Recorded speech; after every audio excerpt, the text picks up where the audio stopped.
Senior anchor person Hamid Mir ने कहा है कि आजकल हुकूमत और एस्टेब्लिशमेंट दोनों पाकिस्तानी मीडिया से बहुत खुश नजर आते हैं, क्योंकि इसने भारत के खिलाफ जंग में दुश्मन के प्रोपेगेंडे का मुंह तोड़ जवाब दिया। लेकिन अफसोस की बात यह है कि वर्ल्ड प्रेस फ्रीडम इंडेक्स 2025 के मुताबिक पाकिस्तान पिछले साल की निस्बत 6 दर्जे गिरकर 152वें नंबर से 158वें नंबर पर आ गया है, जबकि भारत का मीडिया झूठा होने के बावजूद 8 दर्जे बेहतर होकर वर्ल्ड रैंकिंग में 159वें नंबर से 151वें नंबर पर आ गया है। लिहाजा जरूरी है कि भारत को जंगी महाज पर शिकस्त देने के बाद पाकिस्तान इसे प्रेस फ्रीडम के महाज पर भी शिकस्त से दो चार करे। रोजनामा जंग के लिए अपनी ताजा तहरीर में हामिद मीर कहते हैं कि पाकिस्तानी जानना चाहते होंगे कि प्रेस फ्रीडम के महाज पर पाकिस्तान नीचे और भारत ऊपर कैसे गया। इस सवाल का जवाब सीपीएनई की प्रेस फ्रीडम रिपोर्ट में मौजूद है। सीपीएनई ने पिछले एक साल में कत्ल होने वाले 7 पाकिस्तानी सहाफियों की तस्वीर रिपोर्ट में शाया की हैं। इन 7 में से 3 सहाफी प्रेस क्लब के सदूर थे।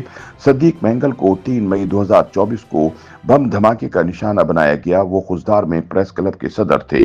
18 जून 2024 को मोटरसाइकिल सवारों के हाथों फायरिंग से शहीद होने वाले खलील जबरान लंडीकोतल प्रेस क्लब के सदर थे। 21 मई 2024 को गोटकी में शहीद किए जाने वाले नसरुल्लाह गडानी मीरपुर माथेलो प्रेस क्लब के सदर थे। उनका कहना था कि जब भी किसी सहाफी पर हमला होता है तो पुलिस कहती है कि ये जाती दुश्मनी थी या फिर किसी दहशतगर्द तंजीम पर जिम्मेदारी डाल दी जाती है।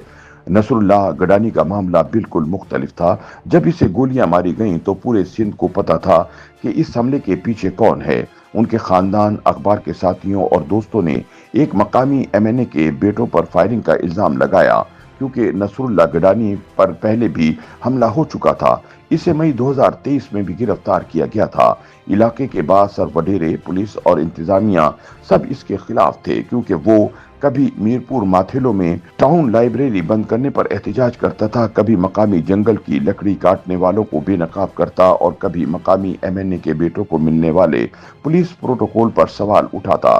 किसी हिंदू लड़की को अगवा कर लिया जाता तो गडानी की उंगली इलाके के एक बासर सियासतदान की तरफ उड़ जाती, जिस पर इल्जाम लगाया जाता है कि वो हिंदू लड़कियों को अगवा करके उनका मजहब तब्दील कराता था। गडानी के जनाजे पर यह मुतनाज़ा शख्सियत भी मौजूद थी और आंसुओं के साथ कह रही थी कि नसरुल्लाह गडानी मेरे खिलाफ बहुत बोलता था, लेकिन वो बड़ा बहादुर इंसान था। सोशल मीडिया पर इसका ये फिक्रा बड़ा मशहूर हुआ। वडेरा माई फुट। हुकूमतें बदलने के साथ सियासी वफादारियां बदलने वाले ये मफाद परस्त वडेरे नसरुल्लाह गडानी जैसे सहाफियों की गुस्ताखियां बर्दाश्त नहीं कर सकते। ये वडेरे जिन ताकतवर लोगों के इशारे पर सियासी वफादारियां तब्दील करते हैं, इनसे अरशद शरीफ जैसे सहाफी बर्दाश्त नहीं होते। हामिद मीर कहते हैं कि कीनिया में पुरस्कार हालात में फायरिंग से मारे जाने वाले मारूफ एंकर पर्सन अरशद शरीफ के कत्ल पर सुप्रीम कोर्ट में समाअत शुरू होती है और फिर इल्तवा का शिकार हो जाती है। इस्लामाबाद हाई कोर्ट में दरख्वास्त दायर की जाती है कि अरशद शरीफ के कत्ल की इंक्वायरी कराई जाए। इस दरख्वास्त की कई समाअतों के बाद फैसला महफूज कर लिया जाता है।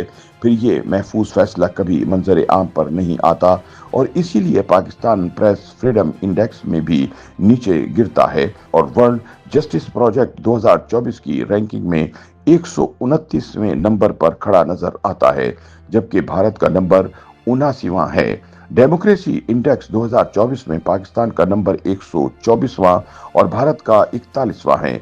करप्शन इंडेक्स में पाकिस्तान का नंबर 135वां और भारत का 96वां है। हामिद मीर कहते हैं कि आजादी सहाफत दरअसल अदलिया और पार्लियामेंट की आजादी से जुड़ी हुई है।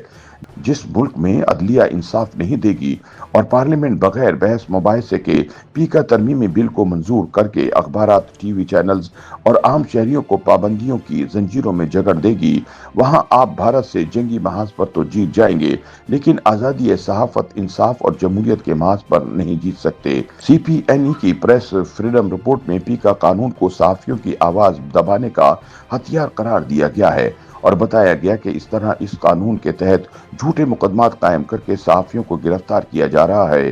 रिपोर्ट में रोजनामा जम्मू कश्मीर के पूरे अमले के खिलाफ मुजफ्फराबाद में दर्ज होने वाली FIR और कोयटा प्रेस क्लब की जबरी बंदिश समेत ऐसे कई वाकयात का जिक्र किया गया है जिनकी वजह से वर्ल्ड प्रेस फ्रीडम इंडेक्स में पाकिस्तान की मजीद तनज़्ज़ुली का खतरा है और इस तनज़्ज़ुली से आलमी सतह पर पाकिस्तान की साख को नुकसान पहुंचेगा। रिपोर्ट में इन टीवी एंकर्स का जिक्र नहीं किया गया जिन्हें गुज़िश्ता चंद माह के दौरान मुख्तलिफ टीवी चैनल से ऑफ एयर किया गया। हो सकता है कि इन सब का जिक्र अगली रिपोर्ट में आ जाए, लेकिन बेहतर होगा कि हुकूमत और तमाम रियासती इदारे मिलकर पाकिस्तान को आइन के मुताबिक चलाने पर तवज्जो दें और पीका जैसे गैर आइनी कवानीन का इस्तेमाल बंद कर दें। हामिद मीर कहते हैं कि आज हुकूमत वक्त पाकिस्तानी मीडिया की तारीफ कर रही है, लेकिन अगर मीडिया इतना ही अच्छा है तो फिर इस पर एतमाद करें और इसे जबरदस्ती जंजीरें पहनाकर रक्स करने वालों की बजाय अपने साथ चलाने की कोशिश करें। YouTube पर गूगली न्यूज देखने के लिए youtube.com की सर्च बार में गूगली न्यूज टीवी टाइप करें। गूगली न्यूज के पेज पर सुर्ख रंग के सब्सक्रिप्शन वाले बटन पर क्लिक करना ना भूलिए। YouTube पेज पर अपलोड होने वाली वीडियोस से बाखबर रहने के लिए बेल आइकन पर क्लिक कीजिए। आपको हर नई वीडियो के बारे में नोटिफिकेशन मौसूल हो जाएगा।